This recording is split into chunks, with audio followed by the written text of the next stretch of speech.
Benzoyl peroxide is one of the most recommended ingredients for acne. I recommend it, your dermatologist probably recommends it. It has been on the pharmacy shelves for over 50 years. But if you're using it the wrong way, or you're not using it at all because you've seen scary headlines about it, you're either damaging your skin or missing out on one of the most effective over-the-counter acne treatments that exists. And I'll be honest, most people watching this are doing at least one of those things wrong. I'm dermatologist Dr. Abby Waldman, and I'm going to walk you through 5 things you need to know about benzoyl peroxide. Who it's actually for, how to use it properly, what concentration actually works, what side effects to expect, and the truth about the risks that you may have seen online. This video is sponsored by Roche Posay, since they are releasing their new Effaclar BPO, a 5.5% benzoyl peroxide acne treatment. This reduces breakouts starting in just 1 day, and 63% of inflammatory acne lesions are reduced in 1 week. With no peeling or flaking, it targets acne-causing bacteria at the source. So let's get into it. Okay, so the first thing I want to clear up is who benzoyl peroxide is actually for. Because one of the biggest myths I see, especially on social media, is that benzoyl peroxide is only for these big, red, angry pimples, inflammatory acne. And yes, it absolutely works for that. You can put it on a pimple to help it calm down. But that is actually only half the story. So here's what you need to understand about how acne actually forms. Acne is not just a bacteria problem, it is a multi-step process.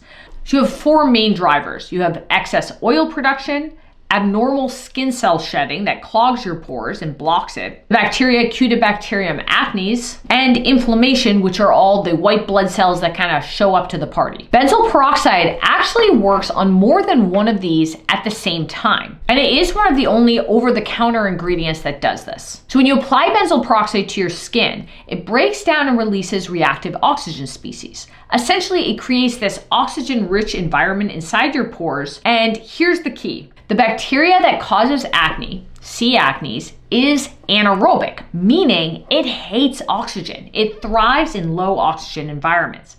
It literally can't survive when benzoyl peroxide is present. But beyond killing bacteria, benzoyl peroxide also has what we call comedolatic properties. This means that it helps break up the plugs inside your pores, the clogged dead skin cells and oil that form blackheads and whiteheads. So to answer the question, benzoyl peroxide is for inflammatory acne, your papules and pustules, the big red ones, and for comedonal acne, your blackheads and whiteheads. Now, is benzoyl peroxide right for everyone with acne?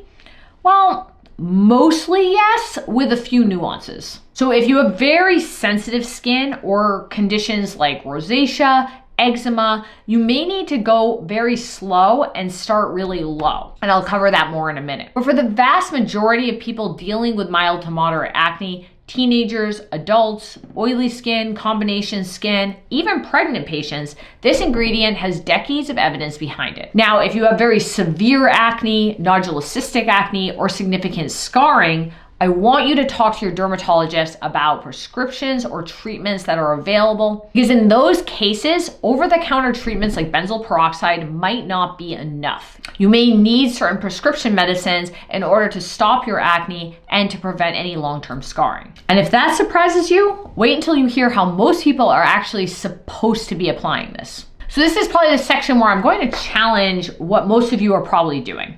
Because the default way most people use benzoyl peroxide is as a spot treatment. So you see a pimple, you dab a little benzoyl peroxide on it, you go to bed, you wake up, done. And here's the thing, that does work. Spot treating an active breakout with benzoyl peroxide absolutely reduces that lesion faster. Even overnight, you are going to notice a difference. And so I am not telling you to stop doing that. But if you are only spot treating, you are missing out on the bigger picture. Think about it this way. By the time you can see a pimple on your face, that follicle has been clogged and inflamed for at least a few days underneath the surface.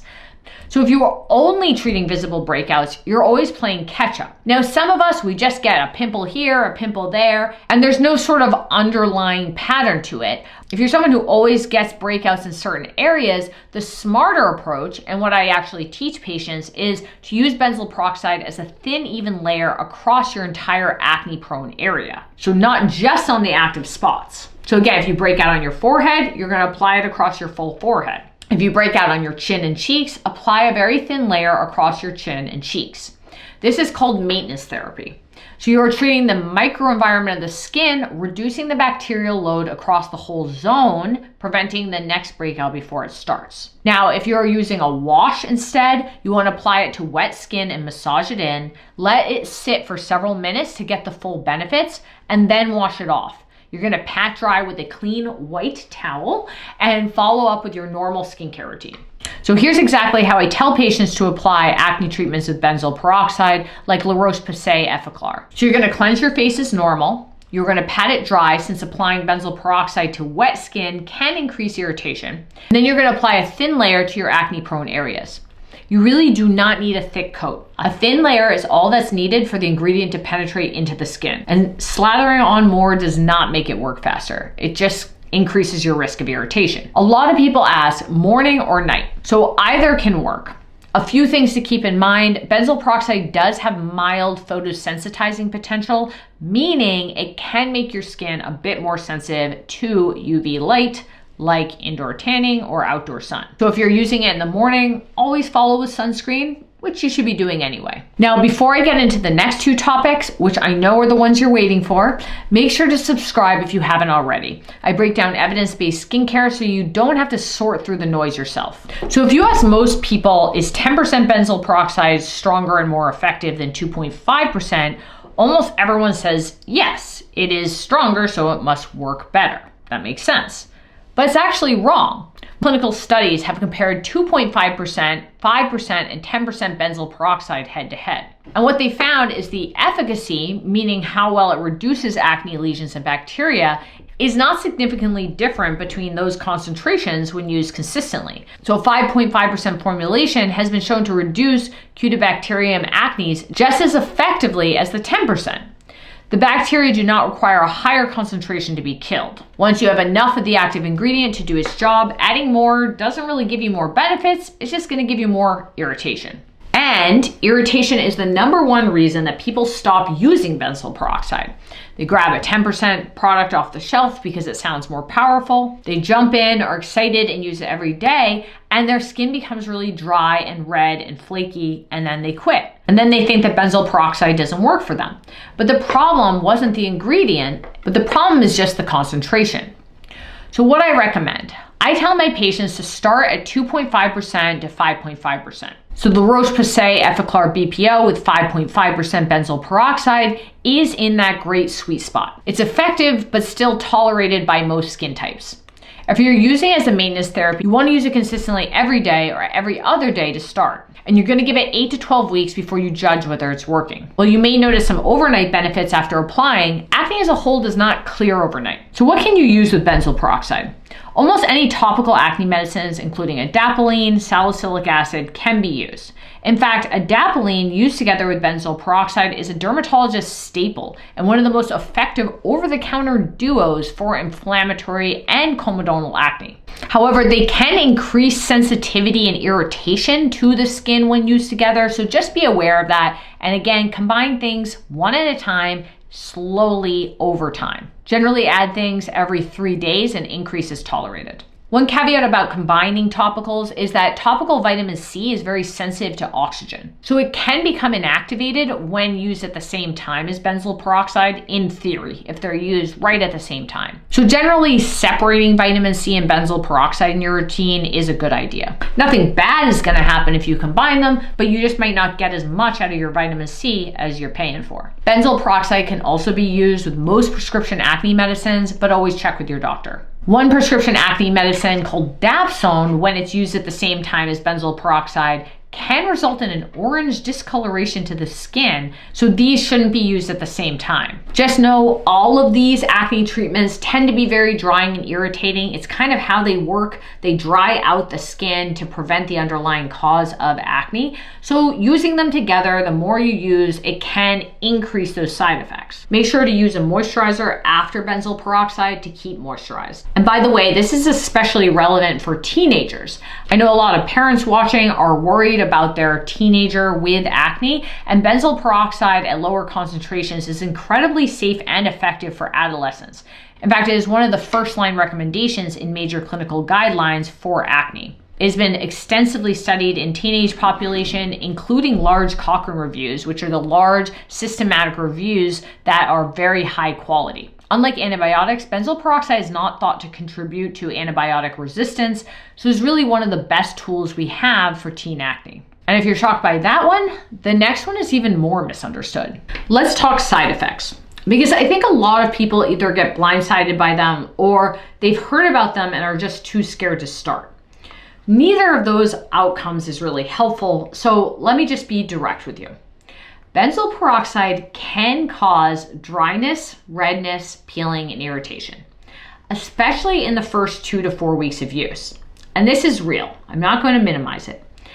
But here's the important context. These side effects are largely concentration dependent and frequency dependent, which means they're manageable. The way most people get into trouble, they start too high a concentration, too often, and their skin gets overwhelmed. So that is why I recommend using the 5.5%. For patients who are new to benzoyl peroxide, start with every other day application. Give your skin time to adjust, and then after 2 weeks, if your skin is tolerating it well, meaning minimal redness, no burning, no peeling, then you can move to daily use. You really want to pair it with a gentle, fragrance-free moisturizer every single day. If you do experience irritation, I encourage you not to immediately quit. First, just drop your frequency. Go back to every other day or even every third day.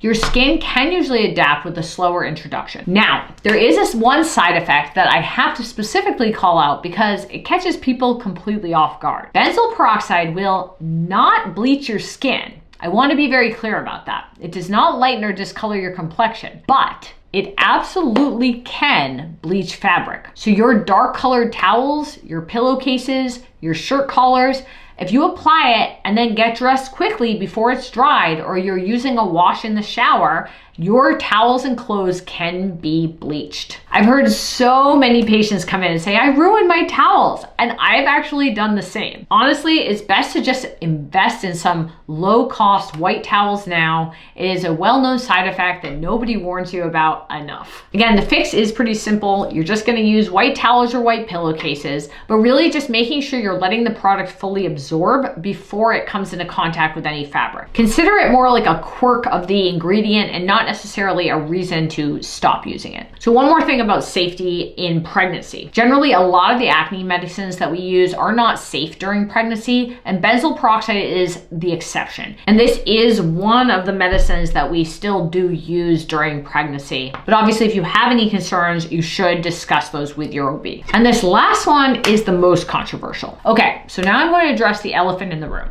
That is the benzene debate. To fill you in 2024, an independent lab called Valisure published a report saying that benzoyl peroxide products could degrade into benzene, which is a known carcinogen, when stored at very high temperatures. So the internet understandably lost its mind. So I want to walk you through exactly what the science actually shows, because this story is a perfect case study on how health headlines can spiral far beyond what the data actually supports. So here's what Valisure found. They tested multiple over-the-counter benzoyl peroxide products and found that when stored at elevated temperatures, and we're talking 122 degrees Fahrenheit and above, for days to weeks, some of those products degraded and formed benzene. They filed a petition asking the FDA to recall all of those benzoyl peroxide products. So here's what happened next. The FDA ran its own independent testing on 95 benzoyl peroxide products, and more than 90% of them had undetectable or negligible levels of benzene, which honestly, backstory, doesn't really even absorb through the skin particularly well. I digress. 6 products had elevated levels and were voluntarily recalled at the retail level. The FDA stated clearly, I am paraphrasing, that even with daily use of these products for decades, the cancer risk from benzene exposure through the skin is very low. But also what I really want to point out to you is the peer-reviewed clinical evidence, because this is where the story gets really important. A study published in the prestigious Journal of the American Academy of Dermatology looked at retrospective cohorts of patients and found that benzoyl peroxide use was not associated with an increased risk of any malignancy. It was not linked to cancer. A separate multi-center retrospective analysis published in early 2025 confirmed that no significant association between benzoyl peroxide use and benzene vaccine-related cancers, including acute myeloid leukemia. So here is where I stand as a dermatologist and what I tell my patients and my own family. So the evidence that benzoyl peroxide, used normally, stored correctly,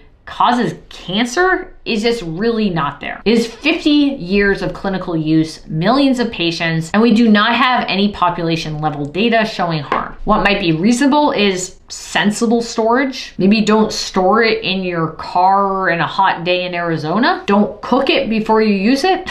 These are kind of common sense things, but you keep it at room temperature or cooler. If you live somewhere super hot, maybe keep it in a cool cabinet or even the refrigerator if you don't have central air and you can't regulate the temperature in your house. You do always want to check expiration dates and replace your product by the expiration date, but benzoyl peroxide remains a first-line recommendation in the American Academy of Dermatology's 2024 acne guidelines. So let me bring this all together. Here is what I want you to take away from this. Benzoyl peroxide is one of our best tools for fighting acne, but like any tool, it only works when you use it correctly. The right person to use it is anyone with mild to moderate acne, either those big red pimples you get or the whiteheads and blackheads. More severe acne, talk to your dermatologist. The right approach, a thin layer over your acne prone zone, or you can use it as a spot treatment. The right concentration is 2.5 to 5.5%. Don't need 10% unless directed by your doctor. The right expectations, depending on the product, you might experience mild dryness and irritation at first. That is actually why I like the Effaclar BPO by Roche Posay. It minimizes the irritation and peeling that you can get. You do want to use white towels from here on out because it can cause bleaching of your towels. And always wait 8 to 12 weeks for meaningful results. The right mindset on safety, benzoyl peroxide has been proven over years to be safe and effective. You do want to be patient, but if you're not seeing results by 12 weeks, it's important that you talk to your dermatologist, because if you have severe cystic acne, scarring acne, you do want early treatments to prevent any scarring or long-term problems. Over-the-counter acne treatments like Roche Posay Effaclar BPO is a great way so that everyone can treat their acne, but they're not always sufficient. You may need a doctor to help. Let me know in the comments what your experience with benzoyl peroxide has been. And if you want to learn more about new updates on acne treatments, you should check out this video here. If that sounds interesting to you, I'll see you over there.